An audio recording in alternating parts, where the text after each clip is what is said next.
I remember this, and my son walked in there and said, "Mama," and gave me. He said, "What if you went to work every day? You go to work every day. You jump in your car, but you see this lady out there, and she waiting for the money tree to grow. She got other plans to get money, but she ain't making no steps to get it.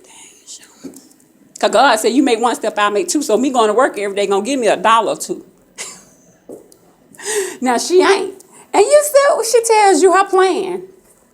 Cause she thinks she waiting for a money tree to grow. You know, money don't grow on trees. My grandma told me that all the time. Money don't grow on trees, Marie. And I'd be like, I wish I could go back in the backyard and pick me out $20. Girl, that money tree be dry. Because I be picking sometimes for hours. Because, you know, you can go shopping for days. Yeah, let me bring it back. He said, you go to work. He said, now, here's a year later, a while later. So the story went something like this, but he changed my atmosphere. He got me to think on a positive note. He got my mind to trigger back to humbleness. I couldn't argue. My son brought it back. We can bring each other back. I can walk in a room and be like, okay, my big riggins, don't, you know. And neither one of us is negative.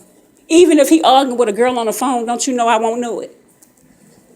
Praise God. He know I'm not going to be in there high-fiving. Don't you know if him and Dorothy Lee, and I remember Dorothy Lee,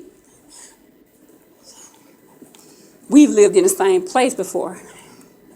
Don't you know if him and Dorothy Lee was arguing, I could give Dorothy Lee some advice, and she could take what I was saying as advice and not criticism towards my son. She knows that with every word I said, I loved him wholeheartedly. And I didn't beat him up. I texted him quietly and said, I know no ain't nobody talk about my Joshua is a mistake. My Joshua ain't no mistake, but it was quietly done. And he didn't make no rage out of it. He texted me back quietly and said, Mama, you need to calm down.